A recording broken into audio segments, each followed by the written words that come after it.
Morning students, today we are going to start our new topic, that is mechanical properties of fluids. Okay, now first of all we must know what is fluid. Fluid क्या होता है? Fluid, the substance which can flow is called as a fluid. Okay, now that fluid may be liquid, may be gases. वो liquid भी हो सकता है, वो gases भी हो सकता है, ठीक है? Now here we have to study about the liquid. In mechanical properties of fluid we have to study about the liquid. About gases we will study in a thermodynamics chapter. Okay, समझ में आ गया आपको? Fluid क्या होता है? The substance which can flow. Now in physics we study fluids under two topics, that is hydrostatics and hydrodynamics. These are the two branches of physics in which we study the fluid. अबे hydrostatics किसको कहा जाता है? It is the branch of physics in which we study the fluid at rest.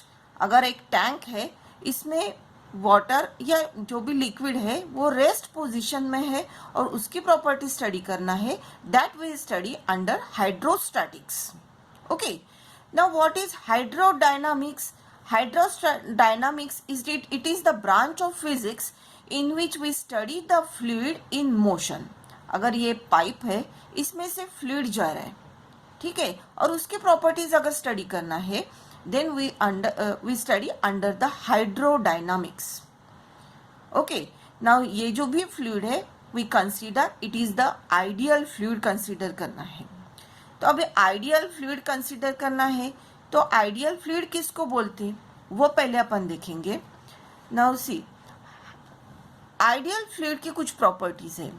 That ideal fluid it is a incompressible fluid.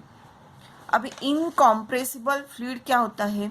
अगर एक tank है, suppose this is a tank, we apply in this tank और in this vessel, suppose liquid is there, and if we apply a force over here, then what happen? It is incompressible, means यहाँ पर जो भी molecules है water के, हर इसकी जो density है rho it is equal to constant.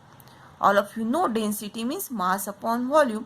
उसका डिटेल में आगे देखेंगे, लेकिन इतना ध्यान में रखो हर मॉलिक्यूल की जो डेंसिटी है वो कांस्टेंट रहेंगी even we apply the force on that liquid.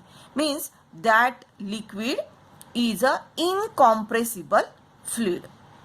इतना समझ में आ गया? सेकेंड प्रॉपर्टी है इट इज नॉन विस्कस.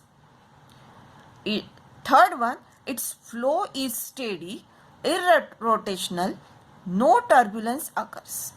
अभी देखो नॉन विस्कस क्या है, स्टेडी क्या है, irrotational क्या है, नो टर्बुलेंस क्या है, ये सभी जो भी प्रॉपर्टीज है वो आपको हाइड्रोडायनामिक्स में लगेंगे. At that time it will be clear to you. Here we only remember that ideal fluid it is a incompressible fluid, means हर जगह पे उसकी डेंसिटी कांस्टेंट रहती है. Next, we have to study what are the properties, in general properties of the fluid क्या होती है. All of you know that fluid can flow, so they can flow. ये first property हो गई.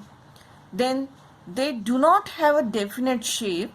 They take shape of container in which they are stored. Okay, जो container में liquid रहेगा उसी का शेप लिक्विड लेता है, ये आपको पता है, ये प्रॉपर्टी है फ्लूइड की.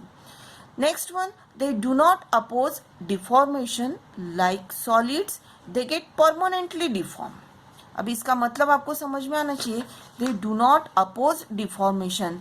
Now see here, in case of solid, suppose this is a cube of a solid like this.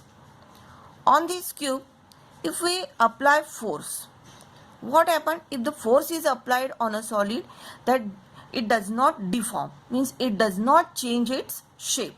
But suppose this is a tank, cubical tank है यहाँ पर आपकी, और अगर आपने यहाँ पर लिक्विड भरा हुआ है ये इसी टैंक में, और ये जो भी साइड है इसको अगर आपने खोल दिया और फोर्स अप्लाई किया, तो क्या हुआ? ये लिक्विड होने के कारण यहाँ से लिक्विड बाहर निकल जाएगा, means that liquid gets deform. This is called as a deformation. They do not oppose deformation, they get permanently deformed. It is the property of a fluid. Okay, is it clear to you? Now we will going to study about the properties of fluid at rest. We study that properties of a fluid at rest means we study the hydrostatics. अब hydrostatics पढ़ना है तो उसकी कुछ properties हैं, वो पहले देख लेते.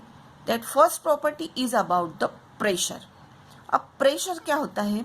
It is the normal force per unit area. Okay, it is the normal force per unit area. अगर कोई एक टैंक है, suppose this is the tank. Okay, यहाँ पर वाटर है सपोज इन दिस टैंक. तो अभी ये जो भी वाटर है वो वाटर यहाँ पर सपोज 1 2 3 4 एंड 5 फेसेस अगर आपने कंसीडर किए वो टैंक है और इसके अंदर अगर वाटर है, तो ये वाटर ये सरफेस के ऊपर कुछ प्रेशर अप्लाई करेगा लाइक दिस.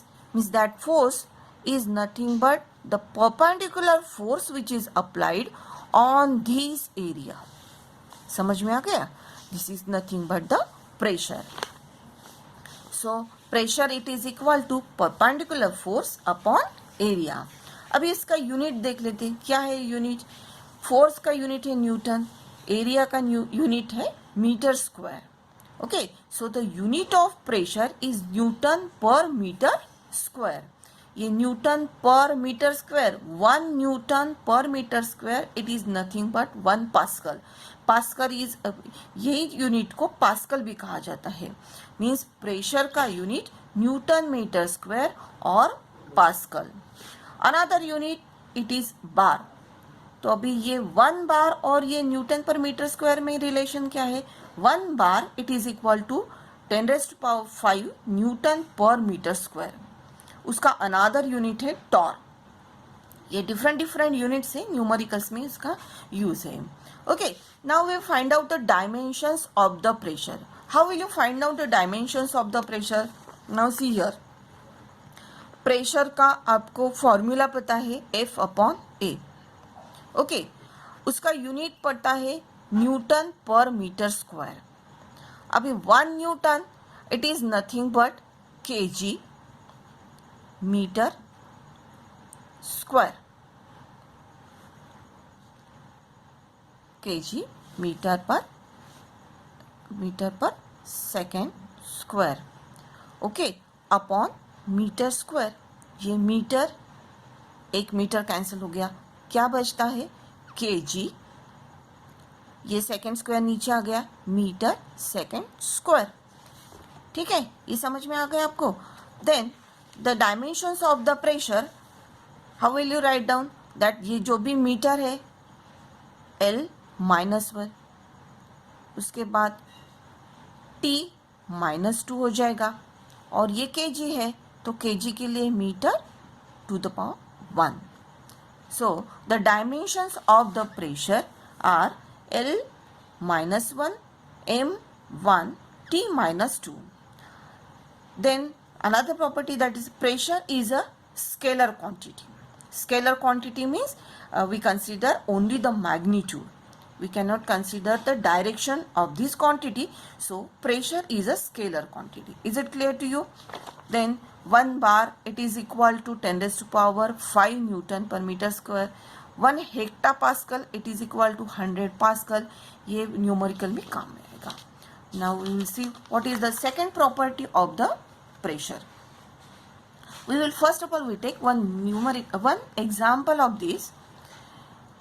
अगर आपके पास 2 नेल्स है सपोज, ठीक है, और ये दोनों नेल को, ये वॉल है, ये वॉल के अंदर आपको डालना है. एक नेल को आपने इस टाइप से वॉल में डाला, दूसरे नेल को इस टाइप से अगर डाला, हथौड़े से यहाँ से ठोक के फोर्स अप्लाई किया, तो कौन सा नेल अंदर चला जाएगा? We know that. See here, दोनों इसमें फोर्स आपने सेम अप्लाई किया है, पर यहाँ पर जो एरिया है नेल का वो कम है, pressure it is equal to force upon area. अगर एरिया कम है तो प्रेशर बढ़ेगा, means pressure is nothing but the effect of the force. तो ये प्रेशर बढ़ गया, एरिया अगर कम होता है तो प्रेशर बढ़ेगा, तो इसका इफेक्ट ज़्यादा रहेगा। ओके, सेकेंड वन, अगर आपने ऐसे नेल को अंदर डाले और ये एरिया बढ़ गया, यहाँ से यहाँ तक का एरिया बढ़ गया, तो क्या हो गया, प्रेशर आपका कम हो गया, मीन्स एरिया इंक्रीज हो गया तो प्रेशर कम हो गया। समझ में आया आपको example? Okay, second example, suppose we consider that ये एक मैन है, वो एक सरफेस के ऊपर खड़ा है। At that time suppose the mass of that man it is equal to 50 kg, तो उसका वेट कितना हो जाएगा, weight is equal to mass into acceleration to gravity, तो उसका वेट जो है वो 500 न्यूटन आ जाएगा। Okay, and pressure it is equal to force upon area. तो अगर प्रेशर आप कैलकुलेट करते तो फोर्स कितना हो गया, 500 अपॉन एरिया। यहाँ पर देखो उसके दो पैर से यहाँ पे टच हुए हैं, मीन्स उसका एरिया जो टच वाला एरिया है सरफेस को बहुत कम है, इसीलिए उसका प्रेशर बढ़ गया। लेकिन सेम मैन अगर ये जमीन पे सोया हुआ है तो उसका कांटेक्ट जो एरिया है वो एरिया बढ़ गया, मीन्स फोर्स यहाँ पर सेम है, दोनों का फोर्स अप्लाई हुआ जो सेम है, क्योंकि यही मैन का वेट अगर 50 kg है तो उसका वेट उतना ही बन जाएगा, that is 500 newton, means force applied by this man it is equal to 500 newton. उसका एरिया बढ़ गया तो उसका प्रेशर कम हो गया। समझ में आ गया आपको? तो अगर अपन ज़्यादा देर तक खड़े रहते तो उसके अपने पैर दर्द देते, लेकिन बहुत देर तक क्योंकि अपन ज़्यादा प्रेशर अप्लाई करते इसीलिए पैर में दर्द आ जाता है। लेकिन अगर लेटे लेटे रहे तो अपना बॉडी का बहुत सारा सरफेस यहाँ पर टच है, इसीलिए प्रेशर कम अप्लाई हुआ, इसीलिए अपन रिलैक्स पोजीशन में रहते। समझ में आपको दोनों एग्जाम्पल प्रेशर के? Next quantity we study what is density. Density it is nothing but it is the density is nothing but the ratio of mass to volume. Density it is equal to mass upon volume. मास का unit क्या है, अभी इसका unit देखते, density का unit देखना है तो मास का यूनिट है केजी, वॉल्यूम का यूनिट है मीटर क्यूब। उसके डायमेंशंस देख लेते हैं अपन, डायमेंशंस क्या है, देखो यहाँ पे मीटर क्यूब है, ये मीटर क्यूब मीन्स L-3 हो जाएगा, केजी मीन्स M1, यहाँ पर टाइम नहीं है तो T0, so L-3 M1 T0 are the dimensions of the density. Okay, now if suppose the density of water it is equal to 1000 kg meter cube, इसका meaning क्या हुआ, अगर एक कंटेनर है उसकी length width and height 111 metre अगर है तो उसका वॉल्यूम कितना हो जाएगा, उसका वॉल्यूम बन जाएगा 1 मीटर क्यूब। तो ये 1 मीटर क्यूब में और वाटर का मास अगर 1000 kg है तो ये 1 मीटर क्यूब के कंटेनर में 1000 kg का मास वाला वाटर इसमें है, मीन्स वो वाटर की density 1000 kg per metre cube है। Okay, another suppose density of mercury it is equal to 13600 kg per metre cube. तो अगर 1 मीटर क्यूब वाला वॉल्यूम का कंटेनर है उसमें डेंसिटी का कितना मास आ जाएगा, 13600 kg। समझ में आ गया, ये हो गया density. Now next property that is what is the relative density. अब रिलेटिव डेंसिटी क्या है, रिलेटिव डेंसिटी को दूसरा नाम है specific gravity of any substance. Now relative density means it is the ratio of density of substance to the density of water.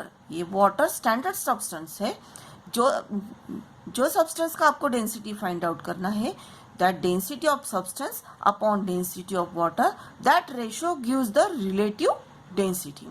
Okay, now we write here, suppose we want to find out the density of mercury. How will you find out?